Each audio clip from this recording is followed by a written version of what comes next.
We move through the modern landscape at a relentless pace. The city does not pause for reflection. It demands immediate reaction. We carry us through these concrete canyons, pulled along by currents of urgency and expectation.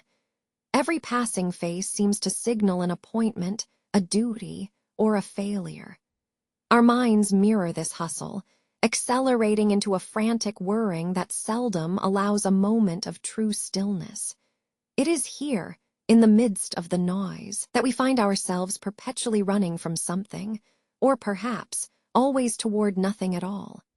The internal monologue becomes loud, indistinguishable from the sirens and the blaring horns outside. It speaks of what we have forgotten to do, what mistakes were made yesterday, and worst of all, what terrible things might happen tomorrow. The mind is a powerful engine, capable of creating worlds inside our skulls. But like any magnificent machine, it can be overheated, running too fast on faulty fuel. We mistake the sheer volume of these thoughts for productivity, for living. We confuse constant mental movement with mastery over life itself. This overwhelming internal pressure, this ceaseless cascade of shoulds and musts, is what we call stress. It is the feeling that our own operating system is glitching, that some critical error message flashes across our consciousness at all times.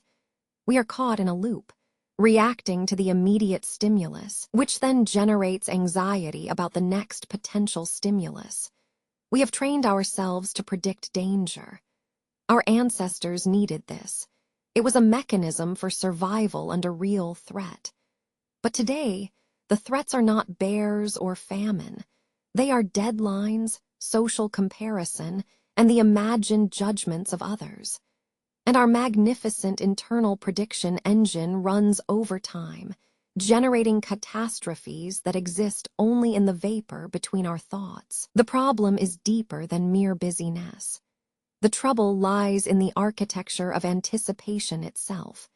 We spend our precious energy building elaborate palaces of speculation on ground that does not exist. We live perpetually anchored to a potential future, a future that has not yet arrived and therefore cannot possibly be solved or even understood.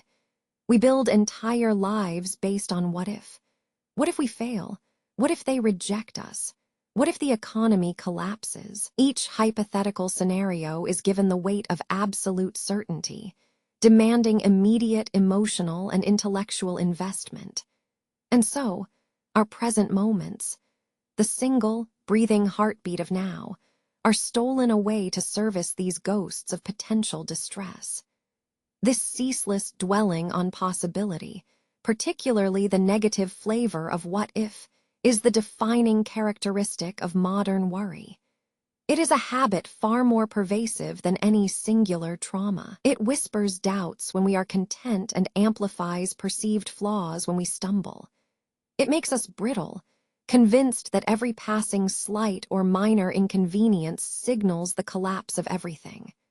The sheer volume of ambient noise, the traffic, the chatter, the notifications, merges with the internal clamor until nothing feels quiet enough to listen to reason.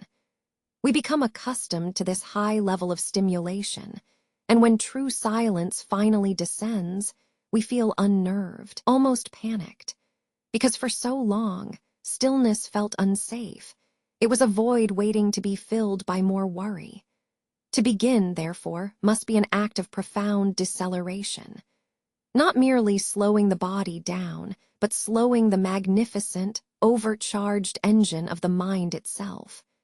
We must learn that the loudest part of ourselves is not necessarily the most truthful, and that the greatest power we possess is simply the capacity to notice when the noise begins. The realization does not come in a sudden flash of brilliance. It emerges slowly, like sunlight filtering through dust on an old window pane. It is a gradual returning to the understanding that much of what we experience as reality is merely the accumulated residue of unexamined fear. And recovering that inner quiet requires constant, gentle discipline, a dedication to the single moment we currently inhabit. The mind is a tireless machine. It has always been designed to look forward, to plan, to predict.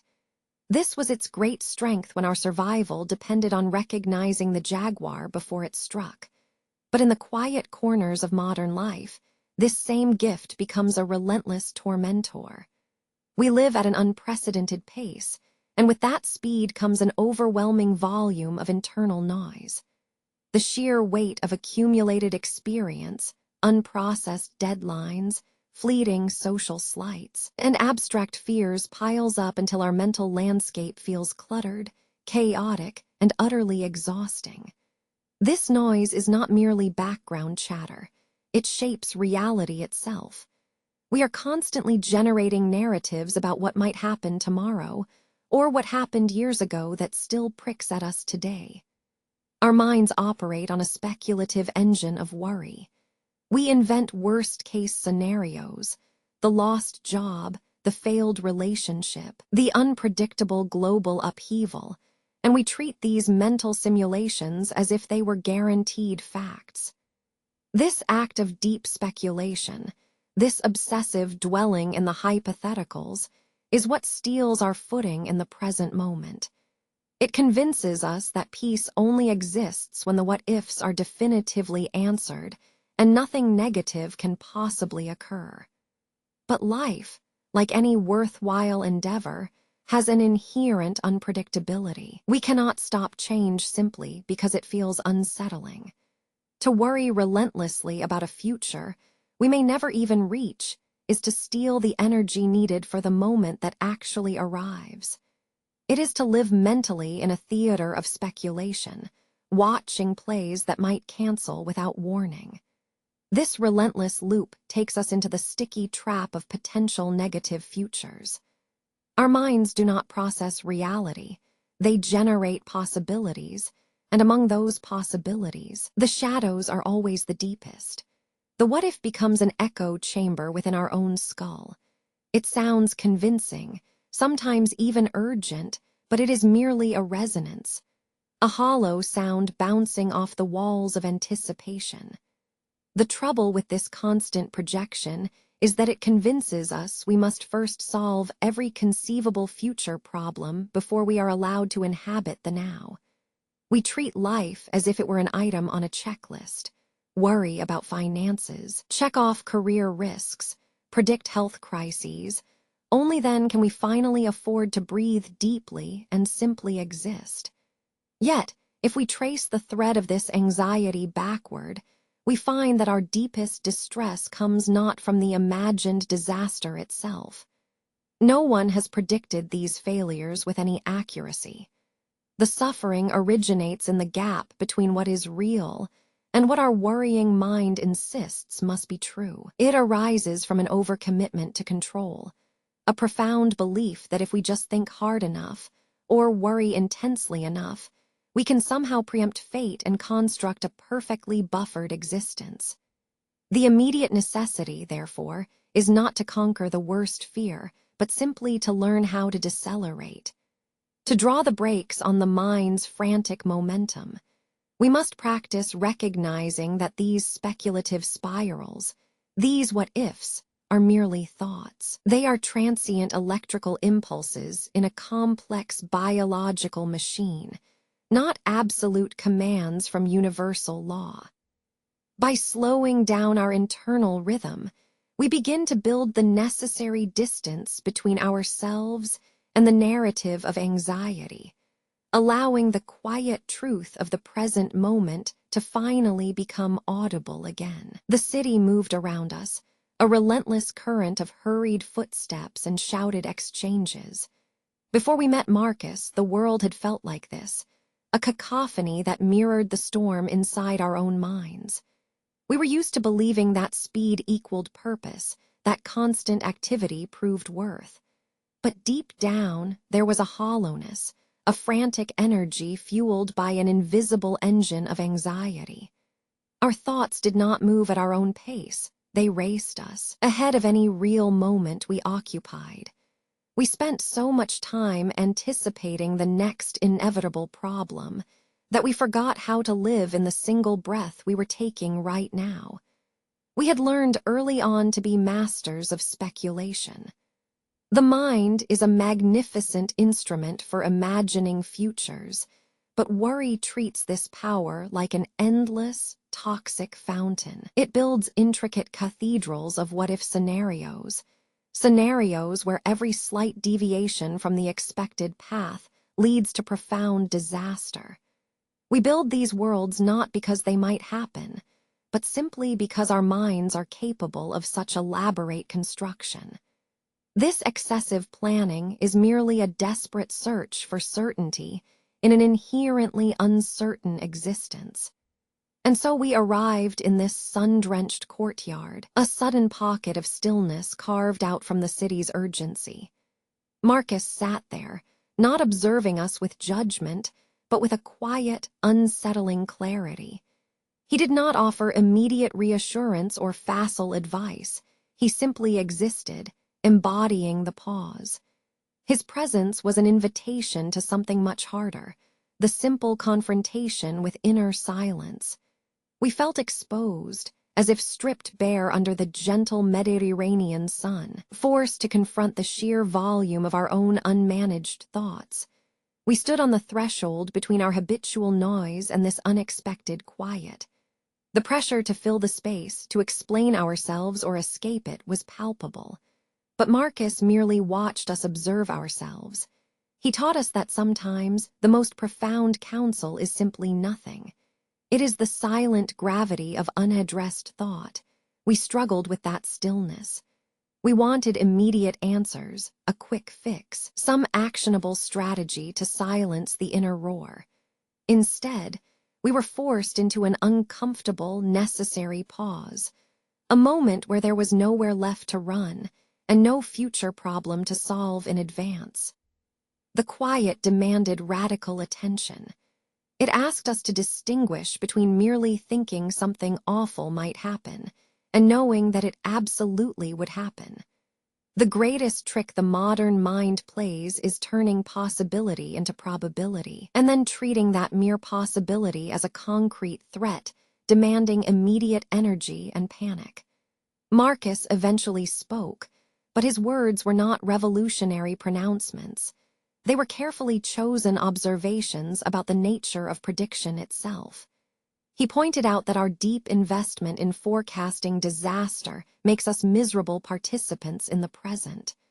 Worry is, at its core, an illusion of control. It whispers to us that if we just think hard enough, list enough contingencies, or plan far enough ahead, we can somehow build a wall high enough to keep misfortune out.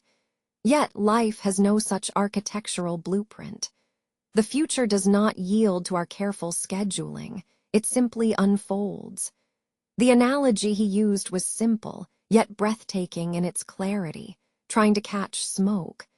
How do you cup your hands and trap something that passes through them instantly? You cannot. Your worried efforts are like cupping empty air. They require immense effort but result in nothing solid or lasting.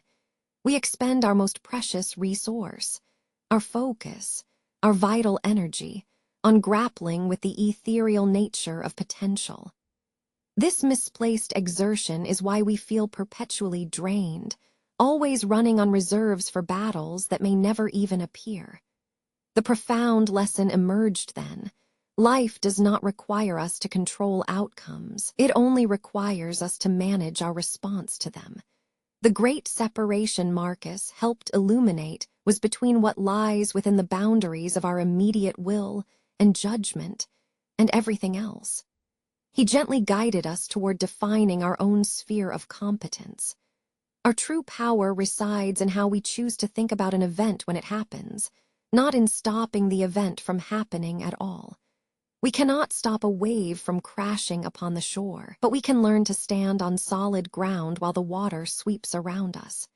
This realization shifted our inner focus dramatically. If we accept that external events are largely outside our jurisdiction, the decisions of others, the timing of markets, the arbitrary whims of fate itself, then where does true mastery begin? It begins with the immediate internal landscape.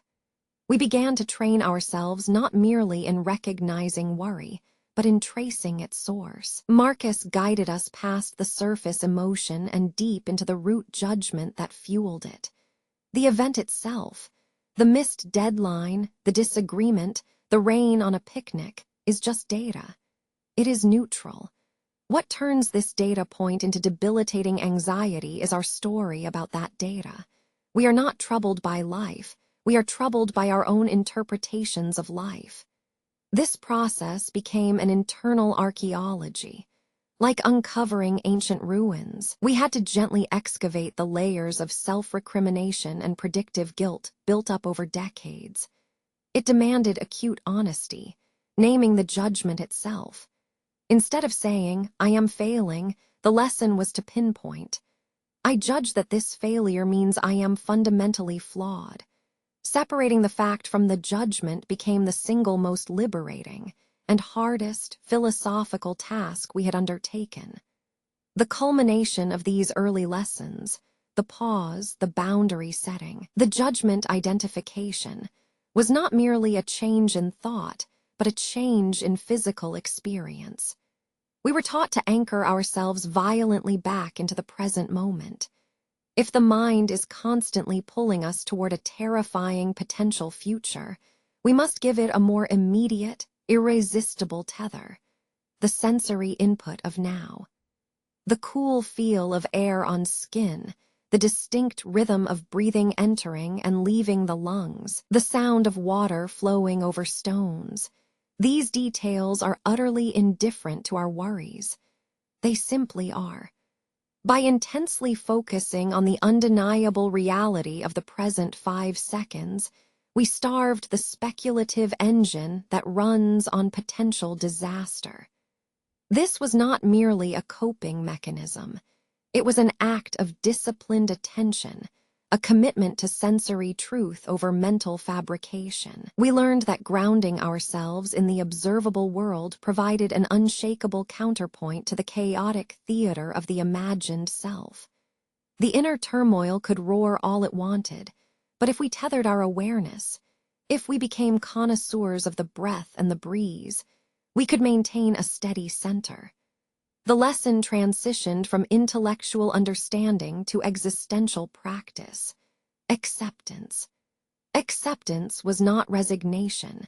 It was an active acknowledgement of what is. It meant embracing the raw, unvarnished flow of life, flaws included, bad days included, difficulty included. Marcus introduced us to the idea of loving our fate, or Amor Fati.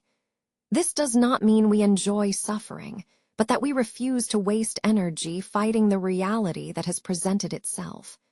When a difficult feeling arrived, sharp, unexpected, undeserved, the old instinct was denial, panic, or resistance. The new practice was observation, acknowledging the sensation, naming it anger or fear, and allowing it to pass like clouds across a limitless sky.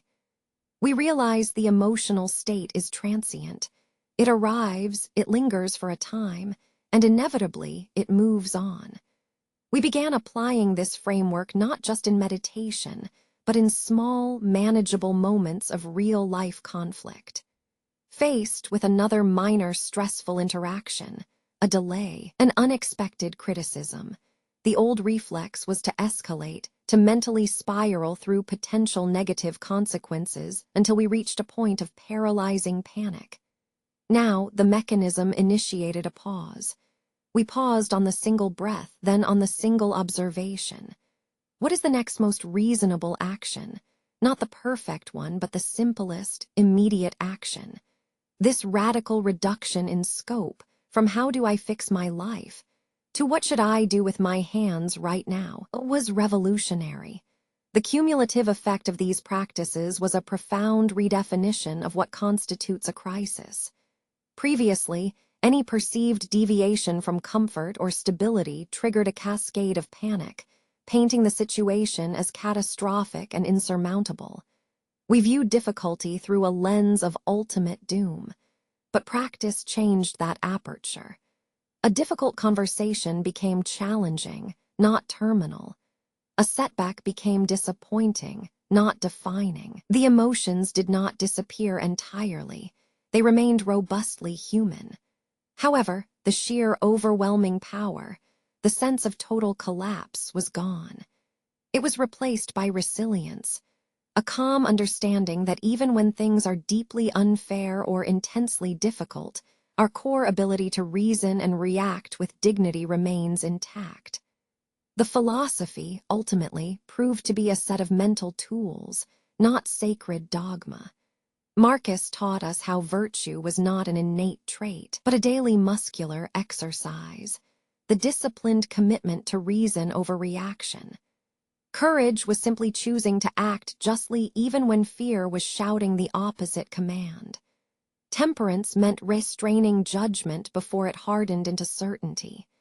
The philosophy itself became less about learning grand truths and more about integrating simple habits, noticing what is within our sphere, observing what passes through us, and responding deliberately. The transformation culminated in a subtle yet undeniable change in how we navigated the chaotic streets once more.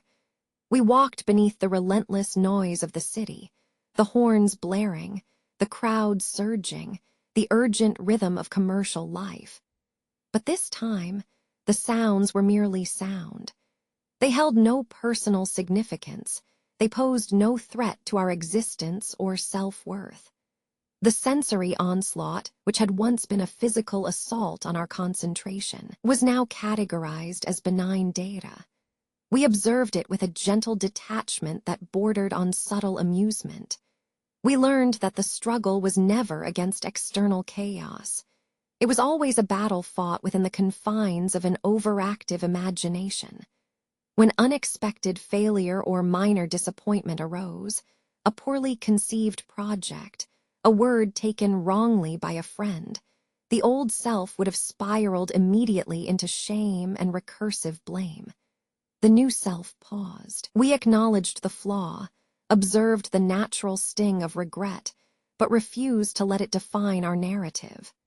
Failure was merely data, an outcome that signaled where the next adjustment needed to be made.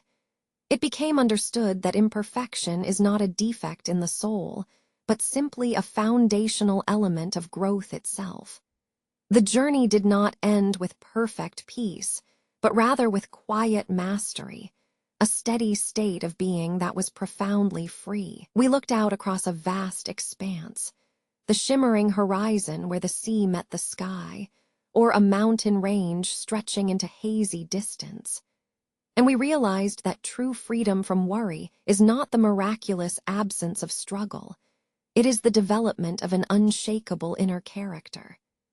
It is knowing that even when the tides of life are rough, even when unexpected storms gather on the horizon, the disciplined self will remain steady, rooted in reason and acceptance. The noise may continue forever, but finally, we found a sustainable quiet within ourselves. We have spent so much of our lives trying to predict the future.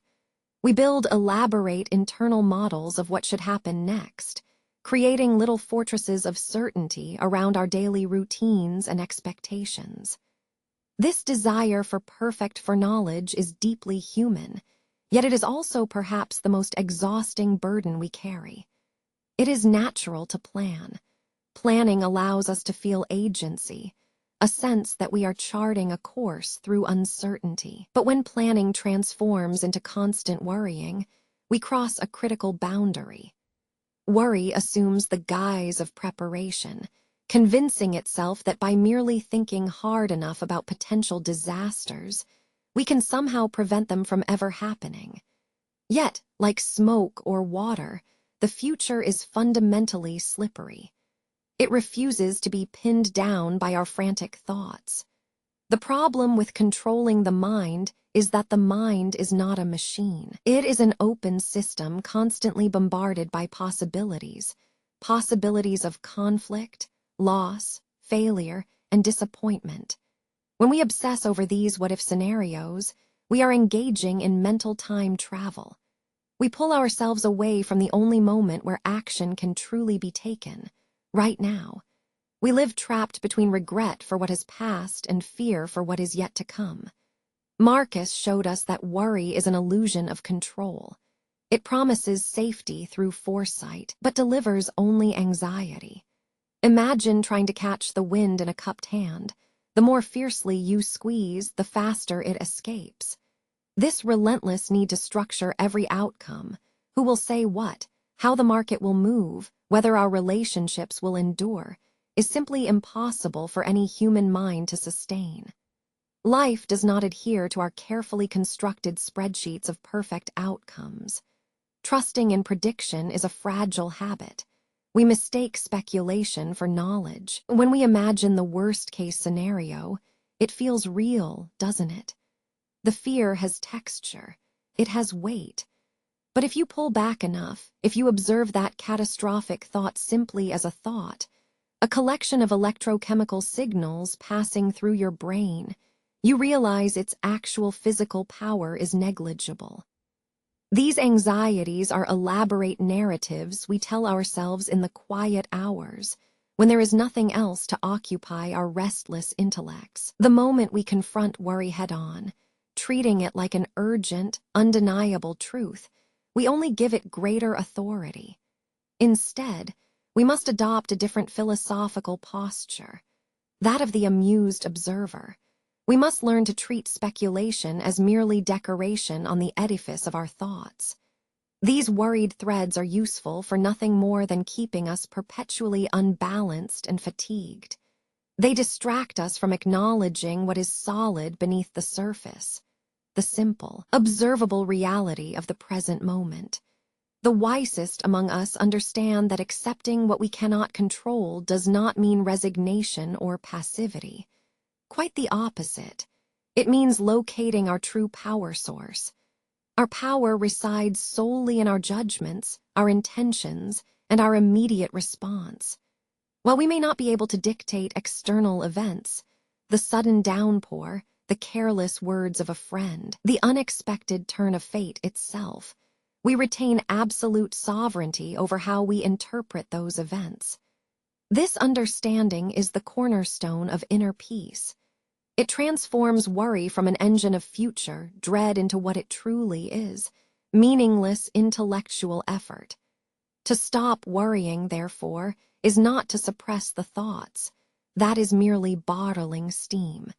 It is rather to disarm them by recognizing their fundamental impotence. We must remind ourselves constantly that thinking about a possibility does not bring it into being. The mind possesses an astonishing power of magnification. It takes minor ripples and paints them as tsunami waves. Our task is to gently restore perspective, remembering that most purported crises are merely heightened perceptions. I therefore begin the practice of non-attachment to outcome. When faced with a difficult decision or an impending uncertainty, my immediate mental response must change. Instead of asking what will happen if I fail, I must ask what wisdom requires of me right now. What is the virtue I can exercise in this specific second? Am I being patient? Am I being courageous? Am I being just? The focus shifts from predicting disaster to maximizing my inherent moral capacity. By anchoring myself to virtues like reason and endurance, I build a sturdy internal citadel that external chaos cannot breach. The uncontrollable world continues spinning outside, but within me, there is a stable point of reference, the reasoned self. This realization is profound because it finally separates the individual from their anxieties. I realize that my value, my peace, and my capacity for good are not contingent upon perfect outcomes or flawless external circumstances. They exist regardless. This subtle, internal reordering of priorities is far more revolutionary than any single grand achievement. It is a quiet mastery, an enduring state of being achieved by mastering the one thing we truly own. Our ascent to reality. We learned that worry is not a predictor of the future. It is merely an echo chamber for our judgments. It amplifies potential failure, turning vague discomfort into concrete fear. Marcus has shown us the terrible cost of trying to predict what lies beyond the horizon, forcing us to expend energy in battles we cannot possibly win. Our deepest struggle remains with the forces outside of ourselves, the actions of others, the whims of fate, and large-scale events that simply refuse to bend to our will. We have spent so much time analyzing the noise, the rush of information, the demands of expectation, that we forgot where our own power truly resides. We mistake effort for control, believing that if we just think harder or plan better or argue more persuasively with fate, then the chaos will yield to us. The truth, however, arrives gently and insists upon clarity. Our lives are naturally divided into spheres of influence. There is the outer world, massive and unpredictable, governed by physics, other people's intentions, and sheer chance. And there is the inner self, the sacred precinct where we judge and assent to what happens. This division, this simple diagram, becomes the foundation for a new life. It offers radical relief. If we can identify precisely where our power ends and where it begins, we can stop wasting monumental emotional energy on things that were never ours to command in the first place.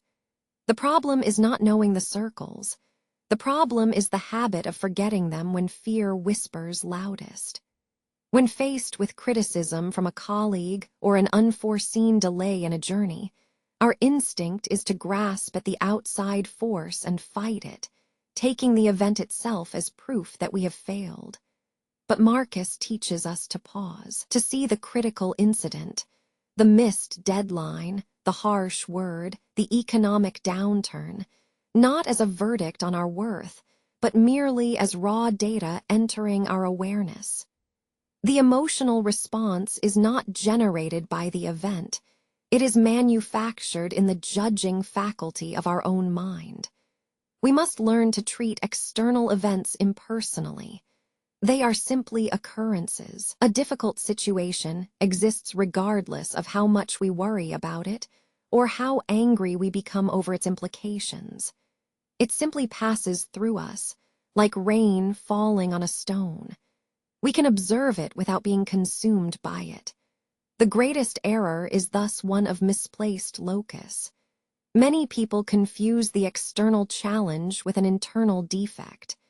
They tell themselves that because something hard happened, therefore they must be somehow lacking. This conflation is precisely where the anxiety takes root and spreads its poisonous roots through our self-concept. Our sphere, our jurisdiction, is limited to three things: our attention, our judgment, and our response. The wind blows on the roof of our house. We cannot stop it. Other men may speak ill of us. We cannot command their tongues. We can only choose how much weight we give those words once they have been spoken. This realization requires more than intellectual assent. It demands a constant, strenuous practice of mental redirection. It is like retraining a muscle that has atrophied under the weight of relentless speculation. When the mind starts spiraling, when the imagined scenario begins to build itself up into an irreversible tragedy, we must intervene immediately. We must mentally draw a line in the sand. We say, this feeling, this worry, is about my interpretation of what happened, not the objective reality of it. The world provides friction. We provide the heat and pressure that turns that friction into anxiety. The goal then becomes achieving radical detachment from outcome. It means committing fully to virtuous action in the present moment, doing the task well, speaking truthfully, acting with justice, and then accepting whatever happens next without complaint or agonizing regret. The doing is our domain. The result belongs to fate, and thus it requires simply acceptance. This new perspective changes everything. It strips away the perceived necessity of control, replacing it not with apathy, but with a deep, quiet self-possession. We realize that true freedom is not the ability to eliminate all difficult moments from life. Rather, it is the unshakable knowledge that even when difficulty arrives at our door, we possess an internal fortress, a citadel built not of stone or law, but of reason and disciplined judgment. This inner space cannot be breached by external chaos. We have traveled a long way from the relentless torrent of modern anxiety. We learned that the worry we carry is often not about what might happen, but about our judgment of what might happen. We explored the boundary between things we can influence and those forces that remain entirely outside of our reach. Now, we must drill down deeper. If worry is a habit, if it is an echo chamber of fear, we need to understand its source code. Marcus guides us not with grand pronouncements, but with quiet precision, pointing to the actual anatomy of the emotion itself.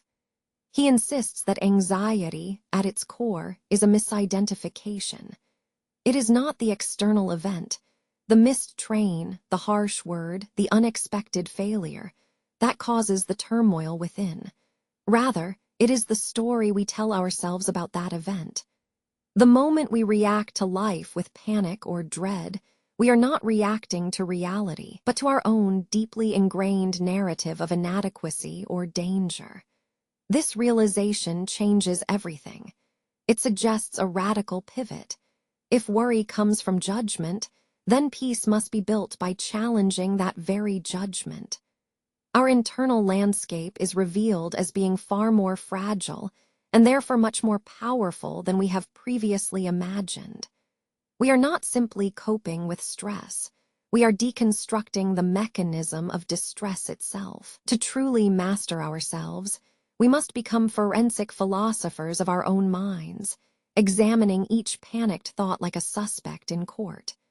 What evidence do you hold? Is this belief that failure means catastrophe, or that criticism equals malice, supported by fact, or merely by the weight of expectation and past conditioning? This careful dissection becomes grueling work. The mind, built over millennia to survive immediate physical threats, is now tasked with surviving abstract social and emotional discomforts. It mistakes hypothetical future harm for actual present danger. We are caught in a vicious cycle. We worry because we feel unstable, and we feel unstable because we are constantly worrying. This chapter demands that we look past the symptoms, the racing heart, the shallow breath, the knot in the stomach, and confront the foundational root of the problem. We must pinpoint where the chain reaction begins. It begins not with fear, but with a momentary lapse into judgment, an instantaneous leap from observation to assumption. The world simply happens, a loud noise, a difficult glance, a surprising rejection, and our inner critic immediately overlays upon it a catastrophic meaning. Marcus teaches us that the raw data of life is neutral. A person being late is merely an event. The story we tell ourselves, they are disrespecting me, they don't care, imbues that data point with emotional poison. Anxiety, therefore, is nothing more than excessive narrative density applied to simple reality. We learn techniques not just for calming down, but for pausing long enough to separate the objective fact from the subjective verdict. This requires an unprecedented level of internal discipline and observation. It means developing a skeptical distance toward one's own most intimate thoughts. When that wave of dread rushes in, we must mentally pause and ask, what is the judgment attached to this feeling? I am not angry. I have judged that something has been unjust. I am not failing. I have judged that my effort was insufficient. This shift from experiencing an emotion directly to observing it as a product of thought creates a vital gap, a space between stimulus and response. In that space, freedom resides. To master anxiety is therefore the act of mastering one's own judgmental habit. It is acknowledging that while we cannot always control what happens around us, we retain absolute sovereignty over how we frame it. how we interpret its meaning, and thus, how deeply it impacts our inner peace. We are taught to treat every emotional reaction not as a definitive truth about ourselves or the world, but as merely data, a signal demanding nothing more than rigorous examination and objective understanding of its origin point. We have journeyed far from the clamor of our own minds. We learned that worry is often nothing more than a story we tell ourselves about an unlived future. We learned to recognize the difference between objective reality and our subjective judgment of that reality. But knowledge, alone, does not dissipate the anxious hum beneath the surface of our daily lives. It only illuminates the source of the tension. The true practice begins when we abandon the intellectual understanding for a sustained physical return. This journey must lead us back to the present moment, here, right now, where no hypothetical disaster can take root. When your mind races ahead to what might be wrong tomorrow, it is simply that you have physically left this space. You are trapped in an echo chamber of pure potentiality, a vast emptiness shaped by fear. To reclaim peace, we must re-anchor ourselves using the very substance of existence, sensory experience. The present moment holds all the evidence required for calm. It requires only our undivided attention. Consider the physical world around you. Notice the textures beneath your feet as you walk. Feel the subtle shift in weight when you pause. Listen carefully to the surrounding sounds, the rhythm of flowing water, perhaps, or the distant murmur of human voices. These noises exist purely in this instant. They do not carry with them tomorrow's guilt or yesterday's regret. They simply are. By redirecting our focus toward these tangible details, we bypass the abstract architecture of anxiety. We move away from the mental battlefield and plant ourselves firmly back into the body. Grounding is not merely a technique for relaxation.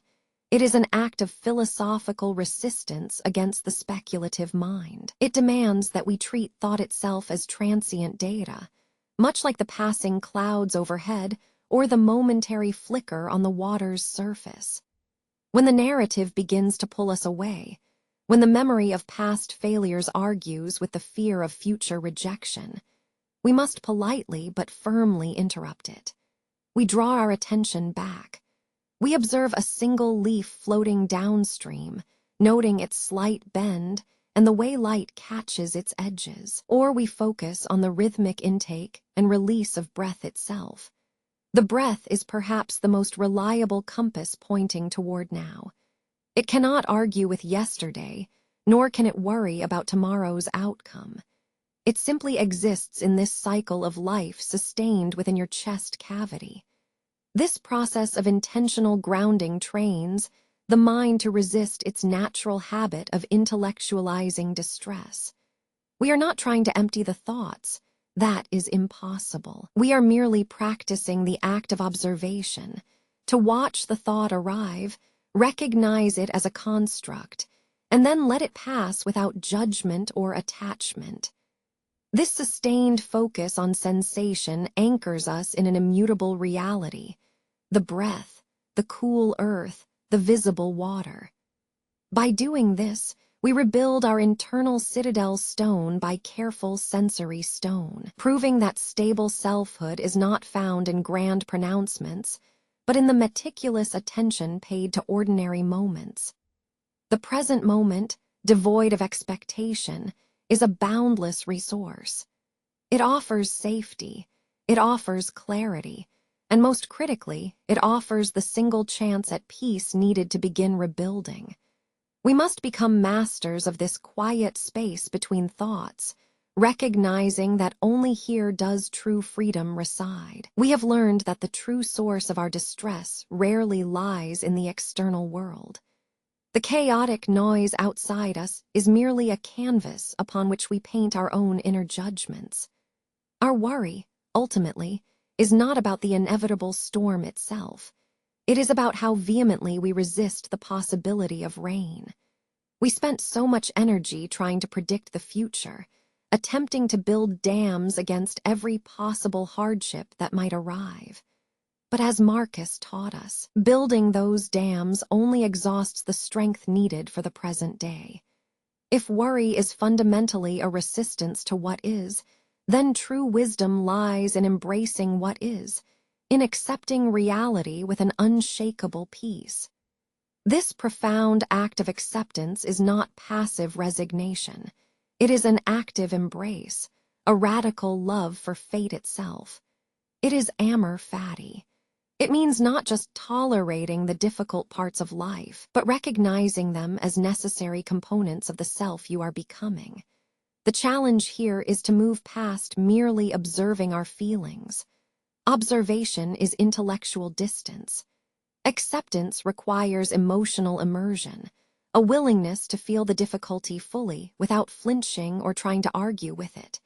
It demands that we stop labeling things as bad and simply label them as data. Data points are neutral. They require analysis, not an outcry. The mind, however, resists this simplicity.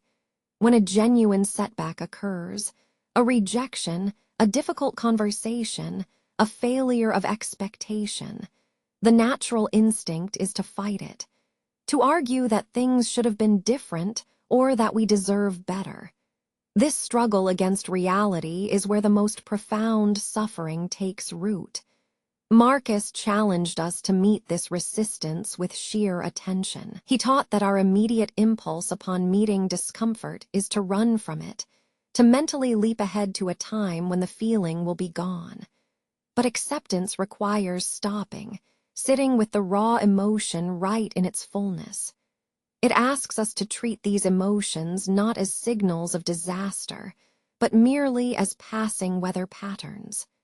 Imagine grief.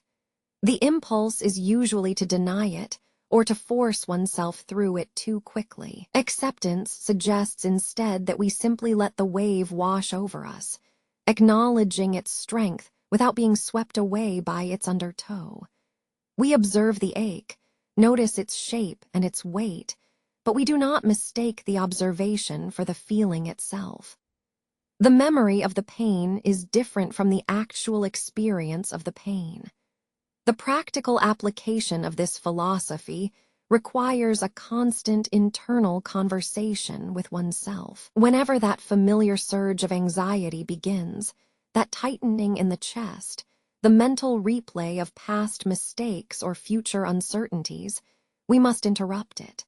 We pause and state, I feel X emotion because I am judging event Y as having consequence Z.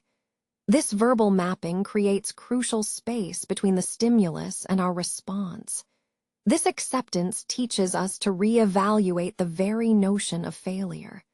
Historically, we view failure as a catastrophic endpoint, a proof that we are insufficient or undeserving. From this Stoic perspective, failure is nothing more than information. It is data telling you where your process needs adjustment. The mistake itself carries no moral weight, only our judgment about the mistake does.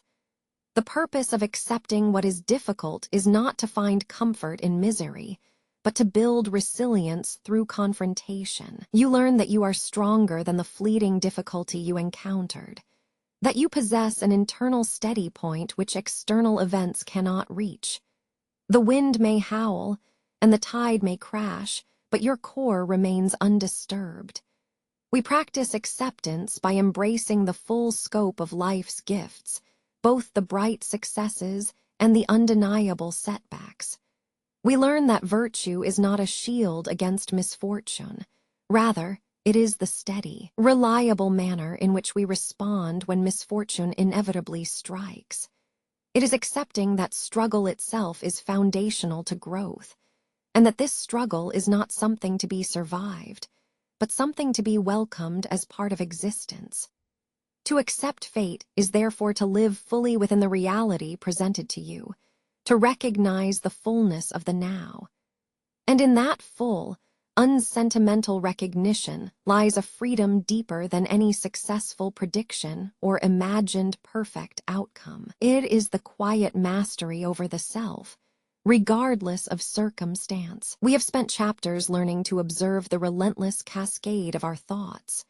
We learned that anxiety rarely arises from what happens, but rather from our judgment about what happens.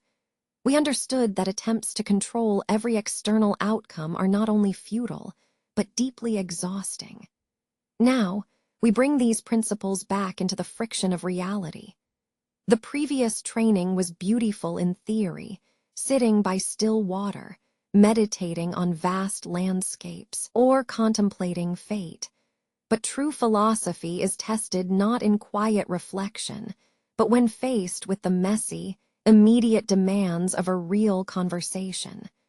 Consider that difficult interaction awaiting us, a discussion where opposing views are fiercely held and reputation feels acutely exposed. In the past, confronted by such friction, our natural instinct was to spiral.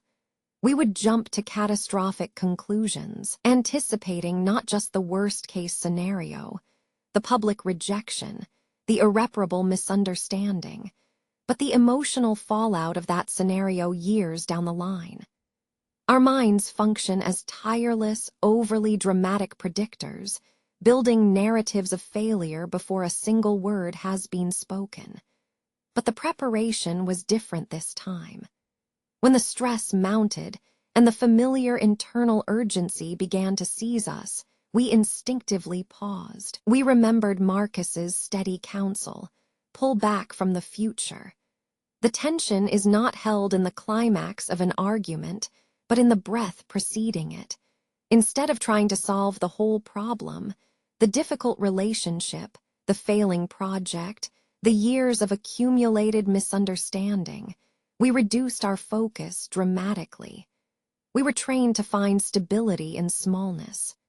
The core lesson emerging here was one of radical reduction. It is not necessary to have a grand epiphany or to manage the entire complicated web of human emotion and expectation all at once. Stability can be found by mastering the single moment, the singular action. Imagine the conversation unfolding. The opponent speaks. A phrase lands that feels like a sharp blow to our understanding. In the old pattern, we would feel the immediate heat of defensiveness flare up, automatically formulating a counterargument loaded with hurt and frustration. This was the impulse to immediately control the narrative. But this time, something shifted. We treated the input, the offending words, the unexpected accusation, not as an assault requiring defense, but merely as data. Data that required objective processing. The mind, resisting stillness, continued to race ahead. If we don't fight back now, they will assume we agree. If we stay silent, they will interpret it as weakness. We paused. And in that pause, the critical effort became infinitely simpler. We reminded ourselves of our sphere of control. What could I do right now? Not what should the conversation achieve, not how should this difficult relationship conclude, but only one thing. How can I manage my response to the next 3 seconds? The philosophy here becomes incredibly practical and beautifully accessible. It is a system of successive small commitments. Instead of viewing the conflict as a monolithic, overwhelming crisis that requires an immediate, perfect resolution, we broke it down into sequential decisions. Decide only for this breath. Remain calm. Decide only for this moment. Listen fully without formulating rebuttal. Decide only for the next few words. Speak with clarity and kindness, regardless of how they are received. The impact of these small decisions accumulates like water filling a still pool. Each small choice, to breathe deeply before answering, to acknowledge the other person's perspective even if disagreed with, to reformulate a judgment into a question, acts as a corrective action against the spiral of anxiety. These micro-choices are the true locus of our power. They build an internal habit of self-correction that is far stronger than any grand declaration of philosophical understanding. This process demanded patience. It felt unnatural, like holding back a tide with cupped hands. There were moments when the temptation to simply react, to let emotion dictate action, was overwhelming, flashing forth in powerful surges. These flashes served as proof of how deeply ingrained the habit of immediate emotional response truly is. Yet, by focusing solely on the next small unit, we starved the anxiety engine. Anxiety thrives on scope. It needs to feel huge and pervasive. By reducing the perceived scale of the challenge down to a single actionable step, the next breath, the next word, we systematically stripped its power. The massive, terrifying confrontation became a series of manageable tasks. The great realization is this: mastery of life does not mean winning all your arguments or predicting every happy outcome. It means developing the consistent discipline to choose your response correctly when under duress. It is about building muscle memory for virtue. When faced with complexity, we default back to simplicity. We ask ourselves only 3 questions. What judgment am I making right now? Is this within my sphere of control? And what is the simplest, kindest action I can take next? This discipline transforms crisis into curriculum. The stressful situation ceases to be a verdict on our worth or the outcome of our lives, and instead becomes merely another data set, raw material upon which we practice our ability to respond rationally and gracefully.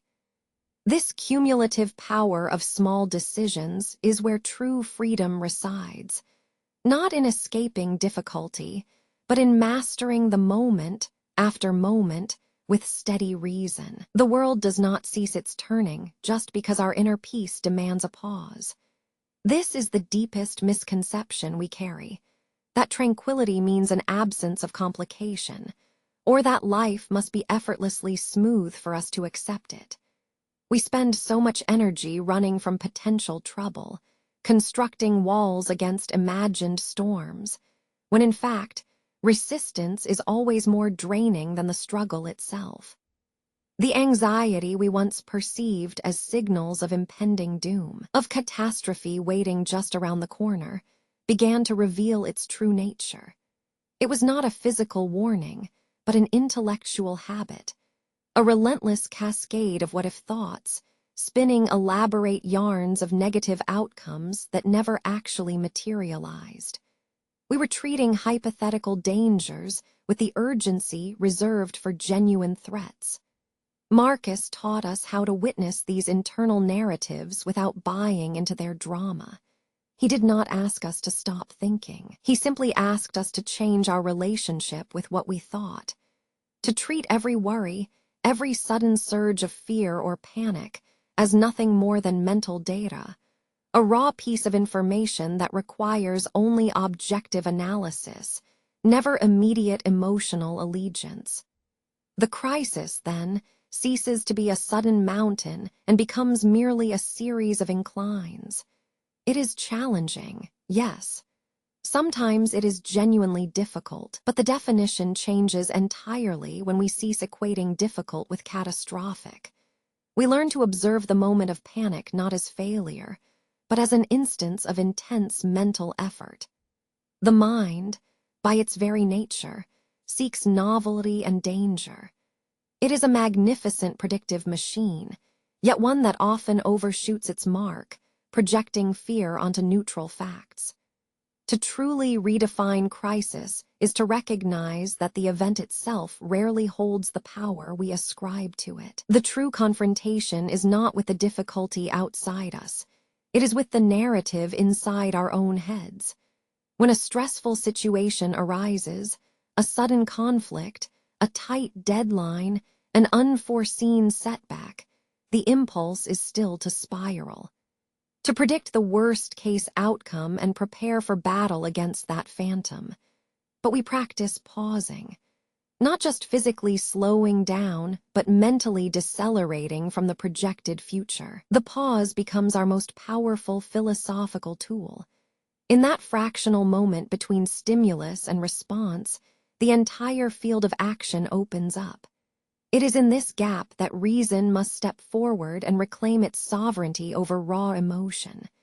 We teach ourselves to say, "I am experiencing a rush of fear. This feeling belongs to my judgment about this situation, not to the facts of this situation itself." This shift requires constant practice, like rebuilding muscle memory for the soul. When tested by real-life stress, when the weight of responsibility feels immense, when other people's judgments feel unfairly sharp, we are trained to withdraw our focus from the problem's scale and redirect it entirely to the present, tangible reality. What is under my feet? I place my full attention on that small point of contact. What sounds can I hear right now? The subtle rhythm of breath in a nearby person, the distant flow of traffic, the soft rustle of clothing. These sensory details are anchors. They yank us back from the terrifying heights of speculation and moor us gently to the safe certainty of now. The mind loves metaphor, especially violent ones. A bad day is painted as a collapse. A slight disagreement is narrated as betrayal. We must dismantle these overly dramatic stories one by one. Instead of viewing conflict as an all-or-nothing, life-or-death scenario, we learn to see it for what it is. A collection of solvable problems requiring individual responses. Resilience, in this context, ceases to be something that happens to us, a dramatic recovery from disaster. It becomes something we actively construct, breath by conscious breath, judgment by disciplined judgment. It is the quiet mastery achieved when we realize we are not defined by the worst thing that might happen, but by the quality of our response to what currently is. The crisis remains a part of human existence. We do not escape difficulty simply by wishing it away or burying ourselves in routine. Instead, we redefine what crisis means at an existential level. It is no longer defined by external magnitude, the size of the problem, the intensity of the emotion, or the weight of the consequence. Instead, we define crisis as a moment of perfect clarity, a momentary demand for our absolute best rational judgment and most measured compassionate action. The difficulty becomes merely fuel for our reason to burn brightly. To survive is not just about weathering the storm. It is about becoming the stable self that remains unmoved when the storm has passed, having done its work on your judgments rather than on your spirit. This quiet mastery, this stable citadel built purely of reasoned acceptance, is the greatest freedom we can ever achieve. We have journeyed a long way from the frantic energy of the street corner. We learned that anxiety is not a sudden invasion, but a gradual erosion, a slow drip of worry built on potential futures that may never arrive. Our minds are magnificent engines, capable of building entire universes of what-if scenarios. But these internal worlds require tremendous energy to sustain them, an energy that should instead be used for the simple act of living in the moment. Remembering Marcus's wisdom, we understood that peace is not found by changing the external world, the traffic, the deadlines, the unpredictable actions of others. Instead, true power lies within the citadel of our own judgment. Philosophy, we have seen, is simply a set of rigorous tools for self-examination and rational response. It is not a magical cure for stress. It is a framework for thinking that prevents speculation from becoming reality. This brings us to the deepest understanding. The power of philosophy is fundamentally the ability to reclassify our relationship with difficulty. To see difficulty not as an attack upon our selfhood, but merely as raw material for practice. Each stressful interaction, every sudden setback, and even the nagging presence of internal doubt becomes a chance to train the mind's muscle. We must internalize that the emotional response, the sharp spike of panic, the wave of unwarranted guilt, is rarely triggered by objective fact. It is almost always triggered by our narrative about that fact. The event itself is neutral. It is data, and we are the processors of that data. Our job then becomes mastering the pause, that essential space between stimulus and response. The goal of philosophy, therefore, is to replace panic with analysis. It is to exchange reactionary emotion for considered judgment. To ask ourselves, is this a fact demanding my fear, or merely an old thought pattern wearing a convincing mask? When we adopt this philosophical distance, the emotional charge drains away. The perceived threat shrinks down to its true size, simply a momentary challenge requiring our focused attention. We have learned that acceptance is not resignation. It is informed consent with reality. Amor Fati means loving everything that happens, because understanding that nothing can fundamentally change the isness of things frees us from the exhausting battle against what merely appears unfavorable. We stop fighting life and start engaging with its contours. This profound internal shift culminates in realizing something liberating. Stoicism is not about becoming emotionally cold or detached. It is about developing an inner heat, the steady, rational fire that burns beneath the surface of external chaos. It is the commitment to reason as our most reliable guide, even when instinct screams caution. It means choosing rationality over raw feeling every single time. The daily practice, then, becomes a continuous refinement of attention. We bring ourselves back to the breath not just as a physical anchor, but as a philosophical tool, a rhythmic reminder that life continues regardless of our passing worries. Every morning, we start with a conscious acknowledgement. I will focus only on what is within my sphere of influence today, my judgment and my virtuous response. When the world outside becomes loud again, and it inevitably will, for humanity remains inherently messy and unpredictable, we carry this knowledge with us. We do not react to the noise. We observe it. We listen to the panic spiral building in our minds and whisper back, wait. Observe first. What is the difference between a thought and an action? What is the judgment separating me from this data point? The power of philosophy, ultimately, is self-mastery. The quiet, profound realization that no external event can touch the core self if that core self is built upon reason, acceptance, and disciplined attention. The life free from paralyzing worry is not a pristine absence of stress. It is the secure knowledge that whatever happens, we possess the inner capacity to meet it with wisdom and grace.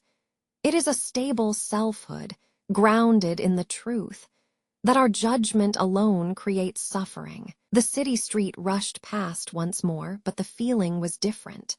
Where before there had been panic, a faint sense of observation now remained. The clatter of hooves, the roar of engines, the shouts of vendors, these were still present, loud and overwhelming in their variety. Yet they no longer seemed to carry an intrinsic threat. They were simply sound. We learned that anxiety was not born from external chaos. It was woven inside our own minds, a self-made narrative mistaking noise for danger, motion for failure. We spent chapters defining the limits of control, drawing clear lines between what belongs to us, our judgment and our reaction, and what belongs to fate, the unpredictable movement of others, the turning of time. This renewed understanding changed how we encountered the mundane clamor of life. I walked now, not against the current, but within it. The focus was no longer on preventing the next blow or predicting a perfect future. Instead, the quiet mastery lay in the immediate breath and the present stride. Each step became an exercise in grounding, a gentle reminder that reality is merely data to be observed, never a personal assault requiring emotional defense. The journey back into the noise was not a return to panic, but a return to presence. The mind still tried to race, the familiar impulse to build scenarios of what should have happened or what might break next week. But there was now a subtle, quiet space between the thought and the response. This pause, cultivated by weeks of relentless practice, became the most valuable artifact gained. The internal dialogue shifted dramatically. Where once my thoughts were accusatory, telling me I was failing, falling behind, insufficient, they were beginning to sound like mere reports. There is a missed opportunity, or that conversation was difficult. They lost their emotional weight, stripped of the catastrophic meaning we had accidentally attached to them. This act of objective reporting, detached from self-judgment, was the core practice of reasoned philosophy. The most profound transformation occurred in the way I viewed difficulty itself. We used to meet hardship with a frantic resistance, a desperate effort to push it away or fight against its reality. Now, we understood that resistance consumes more energy than the challenge itself. Instead, we learned acceptance not as surrender, but as supreme intellectual power. To fully acknowledge what is without complaint or protest was in itself an act of monumental freedom. It meant saying, "This difficulty exists, and I will observe it anyway." The circle within, my ability to judge and choose my response, felt impossibly resilient. The city continued its frantic pace. The arguments flared up around me, unpredictable and sharp, but they no longer penetrated the core stability. They became events that happened to the observer, not indictments of the self. I realized that a stable mind is not immune to struggle. It is simply proficient at being moved by things without becoming defined by them. The process was continuous. It required acknowledging every small regression. The moment the phone call caused me to spiral back into worry, or the unexpected delay forced my internal clock into panic mode. Each failure of focus was merely another data point, a chance to practice the recall and realignment. I learned that self-mastery is not a final destination reached at some triumphant peak. It is a constant act of minute adjustment, breath by breath, judgment by judgment. And so I walked through the bustling avenues again. The overwhelming symphony of human existence was still playing out. The demands, the disappointments, the glorious moments of sudden joy and loss.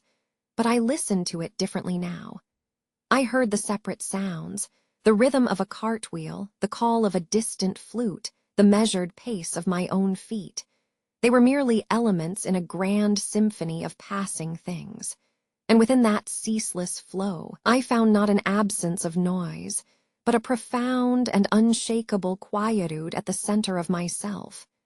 This was life lived fully, accepting the circle as it existed, unpredictable, noisy, beautiful, and entirely sufficient. The path forward was no longer about perfecting a life free of challenge. The protagonist had learned that peace was not an absence of trouble, but the steadfast presence of reason within it. They walked through their old, chaotic neighborhood, but this time, something fundamental had shifted. Where once they felt battered by the pace and noise of the city, now there was only observation. They encountered a moment of minor disruption, a stumble in conversation, a missed connection, a small project that fell short of expectation. In the past, such events would have sent them spiraling back into the familiar pattern of shame, self-blame, and catastrophic what-if scenarios. The mind would immediately jump to judgments. I failed, therefore I am inadequate, consequently my future is compromised. But this time the old habit held no gravity. They paused. It was not a dramatic, sudden realization of enlightenment, but a gentle return to the breath. They remembered Marcus's teaching. The failure itself was not the problem. It was the internal narrative attached to the failure that caused the pain. They watched the imperfect moment unfold. The failed attempt required nothing more than an acknowledging shrug, a recognition that falling short was simply part of human endeavor. It was data, neutral and objective, much like the speed of a passing car or the changing color of the sky. Imperfection, they realized, was not a flaw to be corrected, but the very texture of existence itself. The inner conflict became intensely subtle. The mind still whispered, the faint echo of perfectionism. You should have done better. You must eliminate this weakness. Strive for flawless execution. But now, the protagonist could hear that whisper as merely a thought, not an absolute decree about their worth or future potential. They were practiced in intellectual distance. The journey into embracing imperfection was far harder than simply surviving a crisis. Crisis taught resilience through external pressure. Imperfection demanded self-acceptance. The quiet grace of knowing one is beautifully flawed. It required viewing setbacks not as proof of inadequacy, but as inevitable friction, the necessary grit that polishes wisdom. They understood that to strive for perfection was to fight reality itself.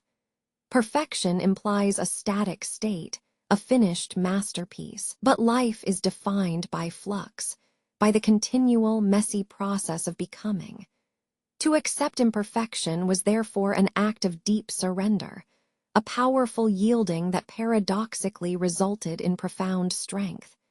It meant recognizing that human excellence rarely arrives pristine. It accrues through stumbles and mends.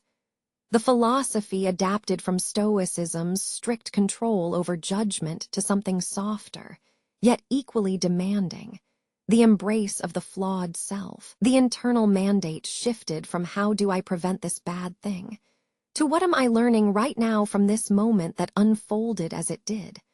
This shift changed their emotional relationship with others, too. They saw people's minor flaws, a stranger's hurried apology, a friend's careless remark, not as moral failings requiring judgment, but as simple evidence of humanity under the strain of ordinary life. Judgment, they realized, was simply an unnecessary emotional tax that should be withheld. The sense of freedom that blossomed was radical and understated. It was not the dramatic victory over external forces. It was the quiet understanding that to be imperfect is inherent to being alive. This acceptance did not eliminate stress. In fact, it allowed them to face inevitable stresses, the difficult conversations, the unexpected setbacks, with a newfound resilience rooted in humility. The mind, once a relentless engine of speculation, seeking flawlessness, now operated with gentle curiosity. When disappointment arose, they no longer searched for the single point of failure that proved their worth insufficient. Instead, they observed the pattern itself, noting that mistakes were simply inputs, yielding necessary data points for the next round of attempts. Every misstep became a lesson etched into the map of self-knowledge. They realized that true strength was not built by avoiding scrapes and stumbles, but by developing the muscle memory to respond skillfully to them. To stumble was merely motion. To judge the stumble as catastrophic failure was the act of internal suffering. By mastering the breath between the fall and the judgment, they achieved a mastery far deeper than simple self-control. They found rest not in achieving some flawless state, but in acknowledging that this messy, complex, evolving process, this imperfect living, was its own profound completion. It was here, in the acceptance of their most fragile moments, that they finally found quiet mastery. The view before us is vast and quiet. It stretches out to the horizon, a magnificent expanse of water-meeting sky, a boundary that seems both infinite and profoundly contained at once. If we spent our lives worrying about what lies beyond that visible line, we would spend all our energy looking away from the perfect reality right here. The teachings have brought us far. The understanding that worry is an illusion of control, that our peace resides not in eliminating external difficulty, but in cultivating a durable inner self. We have learned to distinguish between the mere event and our judgment of that event. The mind, however, remains prone to its old habits, to leaping across hypothetical gaps into scenarios that do not exist. It whispers of potential failures, echoing fears that belong to other lives, other moments in time, or even fictional selves. This is where the journey does not conclude with a sudden cure, but rather a sustained commitment to practice. Quiet mastery is not an end point of peace. It is a continuous habit of returning to reason. The truly free mind does not live outside of stress and difficulty. It lives within it, like a ship that finds its true bearing when facing the wildest storms. To master ourselves means accepting reality exactly as it presents itself, flaws and all. It requires looking at an unpredictable world with dispassionate clarity. We have built the citadel inside us, the recognition that external forces, the decisions of others, economic fluctuations, sudden losses, simply happen. They are data points. Our reaction to them is our sovereign territory.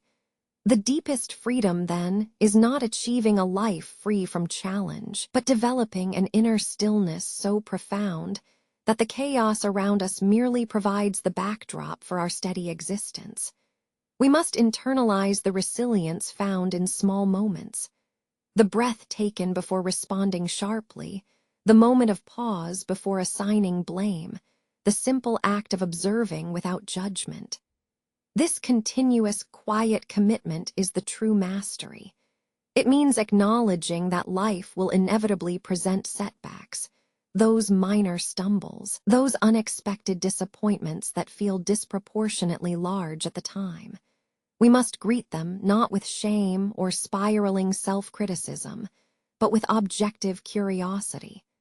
What did this experience teach me about my own capacity for grace? How can I analyze this failure merely as information for future improvement? This is how we integrate imperfection into our concept of strength. By accepting that falling short is not an indictment of the soul, but simply data about a process under construction, we free ourselves from the paralyzing fear of making mistakes. We realize that the beautiful and messy process of human existence is characterized by continuous stumbles and necessary corrections.